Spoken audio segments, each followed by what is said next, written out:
नमस्कार दोस्तों, कैसे हैं आप सभी लोग। आशा करता हूँ बहुत अच्छे होंगे। स्वागत है आपका एक बार फिर से हमारे YouTube चैनल हॉन्टेड हेवेंस में। मैं राहुल आज आप लोगों के सामने लेकर आ गया हूँ हरिद्वार में घटी एक ऐसी खौफनाक घटना जिसको सुन लेंगे तो आपकी रातों की नींदें उड़ जाएंगी। हरिद्वार एक ऐसी जगह जहाँ पर लोग बाग शांति, भक्ति और गंगा जी की पवित्रता के लिए आते हैं। लेकिन इस शहर के कुछ कोने, कुछ मोड़ ऐसे हैं जहाँ पर आज भी रूहें भटकती हैं। हम सभी लोगों को ऐसा लगता है कि यार हरिद्वार जैसे शहर में क्या ही डरने की बात हो सकती है। लेकिन आज की हमारी ये कहानी सुनने के बाद आपके सारे कॉन्सेप्ट जो हैं, सारे जो इमेजिनेशन, जो सोच है, वो बिल्कुल बदल जाएगी। ये कहानी है हर्षित नाम के लड़के की। ये किस्सा उसके और उसके दोस्तों के साथ एक आप बीती घटना है। इस कहानी की शुरुआत होती है फरवरी 2024 को, जब हर्षित की फैमिली 1-1.5 महीने के लिए लखनऊ जा रही थी उसके बड़े भाई की शादी के लिए। हर्षित के भाई की शादी थी 11 मार्च सन 2024 को, और इत्तेफाक की बात थी कि हर्षित के तभी 12th के एग्ज़ाम चल रहे थे। इसीलिए हर्षित अपनी फैमिली के साथ भाई की शादी में लखनऊ नहीं जा पाया था। हर्षित अब अपने घर पे अकेला था, लेकिन ऐसा पहली बार नहीं था जब वो अपने घर पे अकेला रुक रहा हो। तो हर्षित ने अपने कुछ दोस्तों को फ़ोन करा और कहा कि मेरे पेरेंट्स कुछ दिनों के लिए बाहर गए हैं, तुम सब लोग मेरे घर पे आ जाओ। हम सब लोग यहाँ पे पढ़ाई भी कर लेंगे और नाइट आउट भी हो जाएगा एक अच्छा खासा। और जैसे जैसे शाम होती गई हर्षित के दोस्त भी कुछ उसके घर पे आ गए। तो घर पे आने के बाद इन लोगों ने वही मस्ती मजाक करी और कुछ खाया पिया। काफ़ी देर तक अच्छा खासा एंजॉय करा। और दोस्तों पता नहीं क्यों हर्षित के दिमाग में उस दिन कुछ अजीब सा चल रहा था। उसे एक अजीब सी वाइब्स आ रही थी और उसे कुछ बहुत ज़्यादा अच्छा फील नहीं हो रहा था, बहुत नेगेटिव सा फील हो रहा था। तो हर्षित ने दोस्तों सारी बातें अपने दोस्तों को भी बताई कि भाई मुझे कोई अच्छा फील नहीं हो रहा है, बहुत नेगेटिव सी वाइब्स आ रही है। तो इसके दोस्त कहते हैं यार क्यों ना एक काम करते हैं, हम लोग गंगा जी चलते हैं, गंगा जी के किनारे घाट पर बैठेंगे और सब कुछ ठीक हो जाएगा। तो दोस्तों जैसे ही ये तीनों दोस्त गंगा जी के किनारे पर पहुंचने वाले थे, चौबले पे पहुंचे हैं, वहीं पर इनकी बाइक बंद हो गई अचानक। इन लोगों ने काफ़ी देर तक वहाँ अपनी बाइक स्टार्ट करने की कोशिश करी, लेकिन बाइक स्टार्ट ही नहीं हो रही थी इनकी। तो फाइनली इन लोगों ने डिसाइड क्या करा कि इसको पैदल ऐसे ही खींच के घर तक लेके चलते। और जैसे ही इन लोगों ने अपनी बाइक घुमाई, बाइक का फेस घर की तरफ किया, सडनली इनकी बाइक एक किक में स्टार्ट हो गई। और दोस्तों ये चीज़ जो थी ना, ये काफ़ी अजीब थी, लेकिन फिर भी इन लोगों ने इस पर ज़्यादा गौर नहीं किया। और ये लोग बाइक पर बैठ के धीरे धीरे अपने घर की तरफ बढ़ने लगे। और अचानक हर्षित ने बाइक की स्पीड बहुत धीरे कर दी और अचानक से ही फिर बहुत तेज़ भगाने लगा। थोड़ी दूर जाने के बाद हिमांशु, इसका दोस्त जो था, उसने इससे पूछा कि भाई क्या हुआ, तुझे कुछ दिखा क्या? तो हर्षित ने बड़ी डरी हुई आवाज़ में कहा, हाँ वो सफ़ेद कुर्ते वाला आदमी। वो आदमी बड़ा अजीब सा था और वेद ने यहाँ पर कुछ भी नहीं देखा था, तो इसलिए इन लोगों ने इसको अनदेखा किया, नज़रअंदाज किया और अपने घर लौट आए। लेकिन जो ये हर्षित था ना, इसका दिमाग अभी भी रेस्टलेस था और उसे अब भी उस सफ़ेद कुर्ते वाले आदमी के विजुअल्स आ रहे थे। किसी तरीके से ये लोग उस रात को सो गए और अगले दिन सुबह सुबह हिमांशु और वेद अपने अपने घर चले गए दोनों। अब हर्षित अपने घर पे एकदम अकेला था। अब हर्षित का जो था पूरा दिन बहुत ही अजीब सी फीलिंग्स के साथ, बहुत ही उलझन भरे तरीके से बीता। अब हर्षित ने शाम को अपने सारे दोस्तों को फिर से फ़ोन करा और अपने घर पे बुलाया और कहा आज रात फिर से मेरे घर पे नाइट आउट करते हैं और यहीं पे पढ़ाई कर लेंगे। और इस रात इनका एक और दोस्त रोहित नाम का, वो भी इनके साथ नाइट आउट पे रुका था। अब दोस्तों जैसे जैसे रात हो रही थी हर्षित के दिमाग का डर बढ़ने लगा। इसके बाकी सारे दोस्तों को भी कुछ अजीब सा महसूस होने लगा। हर्षित का जो घर है ना दोस्तों, उसके घर के ऊपर टेरिस पे एक मंदिर बना हुआ था। तो फाइनली दोस्तों इन लोगों ने डिसाइड किया कि क्यों ना उस मंदिर में जाके एक दीपक जलाया जाए, हो ना हो दीपक जलाने से शायद सब कुछ ठीक हो जाएगा। तो दोस्तों ये सभी दोस्त ऊपर मंदिर वाले कमरे में गए हैं, टेरिस पे गए हैं और वहाँ पे दिया जलाया है और दिया जला के हाथ जोड़े ही हैं। इन लोगों ने एक अजीब सी चीज़ ऑब्जर्व की इन्होंने देखा कि इनका जो दोस्त है रोहित दोस्तों, वो बहुत ज़्यादा अजीब सा बिहेव कर रहा है, बहुत ही चुप चुप सा है। तो फाइनली ये लोग उससे कुछ पूछते उससे पहले ही रोहित कुछ अजीब से एक्सप्रेशन के साथ कुछ बड़बड़ाने लगा। उसने डरावनी सी अजीब सी आवाज़ में कहा कि कुछ बहुत बुरा होने वाला है, अब भी कहता हूँ कि समझ जाओ वरना सब के सब मरोगे। अब वेद और हिमांशु जो थे वो गढ़वाली थे, तो उन लोगों ने एक ऐसा अनुमान लगाया अपनी सोच में कि हो सकता है इसके ऊपर कोई पहाड़ी देवता आ रहे होंगे। लेकिन जैसे ही वेद ने ये बात कही, कमरे में अजीब सा हवा का झोंका आया और वो दिया बुझ गया इनका जो इन्होंने जलाया था। उसके बाद इस कमरे में एक अजीब सी फेंटेड विस्पर सुनाई दी, किसको बुलाया है तुमने। इन तीनों की रूहें कांप गई बुरी तरीके से और ये लोग कमरे के बाहर भाग गए। लेकिन जो इनका दोस्त था ना रोहित, वो उस कमरे में एक तरफ शांति से बुत बना हुआ बैठा रहा। उस दिन ये लोग किसी तरीके से छत पे से अपने कमरे में नीचे आए। नीचे आकर सब लोग सो गए, लेकिन रोहित वहीं ऊपर वाले कमरे में सोया था। अगले दिन सुबह सुबह सब कुछ नॉर्मल हो गया और इत्तेफाक की बात थी कि रोहित को इन सब चीज़ों के बारे में कुछ भी मालूम नहीं था। इनफैक्ट वो तो ये सोच के परेशान हो रहा था कि वो ऊपर अकेला उस टेरिस में मंदिर वाले कमरे में क्यों सोया हुआ था। फाइनली इन सब लोगों ने इन सब चीज़ों के बारे में डिस्कस किया और इन लोगों ने इन सब बातों का एक निष्कर्ष निकाला कि हम लोगों को ये सारी बातें किसी बाबा से शेयर करनी चाहिए। और दोस्तों ये सभी लोग हरिद्वार में ही एक बाबा के पास गए और इन्होंने जाके उन बाबा को सारी बातें बताई। और उन बाबा ने इन लोगों को अपने सामने बिठाया और कुछ देर ध्यान लगाने के बाद इनको एक भभूत दी और भभूत दे करके इन लोगों को कहा कि तुम लोग कुछ दिनों के लिए हरिद्वार छोड़ दो, तुम्हारे पीछे कोई और भी है जो बहुत ही ज़्यादा खतरनाक है, कुछ है ऐसा जिसे तुम लोग नहीं देख सकते। ये बातें सुन करके सभी लोग बहुत बुरी तरीके से डर गए थे और बाबा के कहे अनुसार सब ने हरिद्वार छोड़ दिया था और सभी लोग अपने अपने रिश्तेदारों के घर चले गए थे। इधर हर्षित भी अपनी बुआ के घर ऋषिकेश आ गया था। लेकिन दोस्तों हैरत की बात ये थी कि जिस दिन से वो ऋषिकेश पहुंचा था ना, हर्षित की तबीयत बहुत ज़्यादा ख़राब रहने लगी। कभी बुखार, कभी कुछ, एक अजीब सी थकान, एक अजीब सी वीकनेस, जैसे मानो उसकी बॉडी किसी अनदेखी शक्ति के वश में है, किसी इनविजिबल पावर है, कोई अनदेखी शक्ति है, अदृश्य शक्ति है।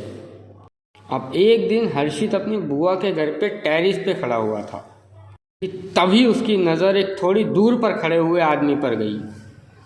सफ़ेद कुर्ता पहना हुआ था, टोपी लगाई हुई थी, लेकिन ना ही तो उसका चेहरा विजिबल था और ना ही उसके पैर ज़मीन पर थे। हम लोग ऐसा मान सकते हैं कि वो हवा में लटक रहा था। मतलब उसको देख करके मानो हर्षित का हलक सूख गया, वो बहुत बुरी तरीके से डर गया और जैसे ही हर्षित ने पलक झपकाई वो आदमी वहाँ से गायब हो गया। अब हर्षित बहुत ज़्यादा डर चुका था, तो इसीलिए वो फ़ौरन अपने टेरिस से नीचे भागा और जाकर अपनी सीधा बुआ के कमरे में सो गया।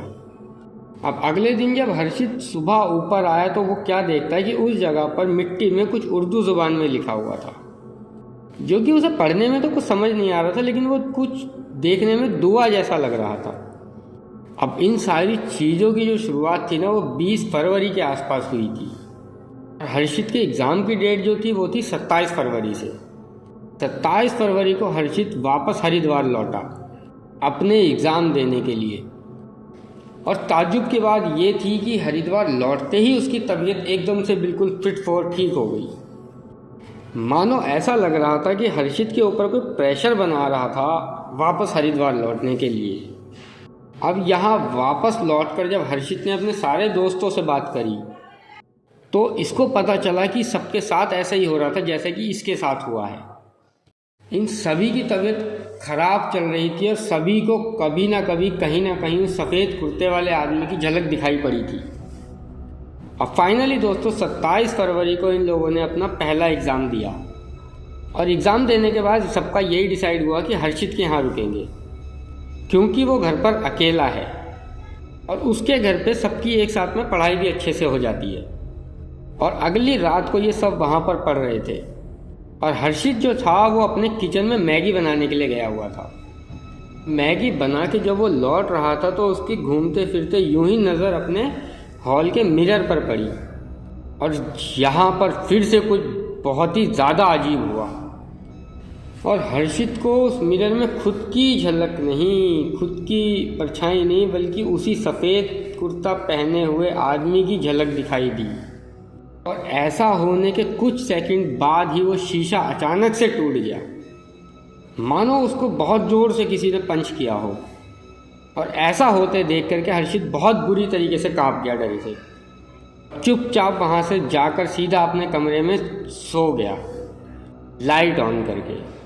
उसके अगले दिन फिर इन लोगों ने एग्ज़ाम दिया और कुछ भी नहीं हुआ, ना कोई साया, ना कोई नेगेटिविटी किसी भी तरह की, और ना ही इनके मन में कोई डर था। सब कुछ मानो एकदम नॉर्मल था। लेकिन अगली रात हर्षित अपने टेरिस पर खड़ा हुआ था और हिमांशु नीचे किचन में मैगी बना रहा था। तो ऊपर खड़े खड़े हर्षित को अचानक से एक अजीब सी फीलिंग आई। उसे अचानक से ऐसा लगने लगा मानो उसे कोई देख रहा है। किस तरफ से देख रहा है, कहाँ से देख रहा है, कुछ भी श्योर नहीं था। सिर्फ और सिर्फ एक उसके मन की फीलिंग थी, मानो कोई टकटकी लगा के सिर्फ एक तरफा उसे ही देख रहा हो। और हर्षित यहाँ पर बहुत ज़्यादा घबरा गया और वो चुपचाप टेरिस से अपने नीचे आ गया। नीचे आके उसने देखा कि सब लोग आराम से अपने रूम में बैठ के पढ़ रहे हैं। तो फिर वो किचन में हिमांशु को देखने के लिए चला गया कि उसने मैगी कितनी बना ली है। अब यहाँ पर हर्षित की नज़र जैसे ही हिमांशु पर पड़ी तो वो दंग रह गया। हिमांशु का बिहेवियर बहुत ज़्यादा अजीब हो गया था। उसकी आंखें बुरी तरीके से लाल थी और वो अपने पैरों को घसीटता हुआ हर्षित की तरफ बढ़ रहा था। और वो हर्षित से बोल रहा था कि तूने मुझे बचाया क्यों नहीं, तूने मुझे गंगा में डूबते हुए देखा था और तूने मुझे बचाया क्यों नहीं, तुझे पता है क्या, तू जानता है मैं कहाँ से आया हूँ। अब ये सब देख करके हर्षित का यहाँ पे गला सूख गया था। उसकी धड़कनें, उसकी हार्ट बीट बहुत ज़्यादा तेज हो गई थी और वो 2 कदम डर के मारे पीछे हट गया था। उसको यहाँ पर कुछ भी समझ में नहीं आ रहा था कि वो क्या करे। लेकिन फिर उसको एक चीज़ समझ में आई। उसने बिना कुछ सोचे समझे वहाँ बहुत ज़ोर ज़ोर से हनुमान चालीसा पढ़नी स्टार्ट करी। और जिसके बाद हिमांशु भी अपना सर बहुत ज़ोर से पकड़ करके वहाँ बहुत ज़ोर ज़ोर से चिल्लाने लगा। और फिर कुछ देर के बाद फाइनली वो नॉर्मल हो गया। और हर्षित जो था वो डिसाइड कर चुका था कि वो इस एग्ज़ाम के बाद अपने फैमिली के पास लखनऊ चला जाएगा। अगले दिन जैसे ही इन लोगों ने अपने स्कूल में एग्ज़ाम दिया और एग्ज़ाम के जस्ट बाद हिमांशु उसके पास आया और कहा कि थैंक यू यार, कल मुझे छत पर पता नहीं कौन खींच कर ले गया था और तू मुझे वहाँ से बचा लाया, तेरा बहुत बहुत शुक्रिया। लेकिन हर्षित को तो यहाँ पर कुछ भी समझ में नहीं आया। लेकिन फिर भी हर्षित ने ऐसा रिएक्ट किया कि मानो उसको सब कुछ पता है। उसने हिमांशु से कुछ भी नहीं पूछा। और अगले एग्ज़ाम से एक दिन पहले एक और बहुत ही टेरिफाइंग इंसिडेंट हुआ। हर्षित अपने वॉशरूम में अपना फेस वॉश कर रहा था। अचानक से पीछे से किसी ने उसका नाम पुकारा और जब हर्षित ने पीछे मुड़कर देखा तो वहाँ पर कोई भी नहीं था। लेकिन इसके बाद अजीब चीज़ जो हुई वो ये थी कि उसके चेहरे पे से जो पानी की ड्रॉप्स, जो बूंदें गिर रही थी, वो बहुत ही अजीब से एक पैटर्न से गिर रही थी, मानो कोई इनविजिबल फोर्स जो है, एक अदृश्य शक्ति उन ड्रॉप्स को कंट्रोल कर रहा था। और ये सब चलते चलते कुछ एग्ज़ाम हो गए थे और फाइनली अब आता है 11 मार्च, जब हर्षित को अपने भाई की शादी में जाना था। उसने 10 मार्च की ट्रेन से अपना रिजर्वेशन कर रखा था जिससे उसे लखनऊ पहुंचना था। लेकिन कोई था, या कहूँ कि कुछ था, जो हर्षित को वहाँ पर पहुँचने नहीं देना चाहता था, या कहें कि वो नहीं चाहता था कि हर्षित किसी भी तरह से हरिद्वार छोड़ करके जाए। और उस दिन हर्षित की ट्रेन मिस हो गई और किसी तरह से उसने दूसरी ट्रेन बड़ी मुश्किल से पकड़ी।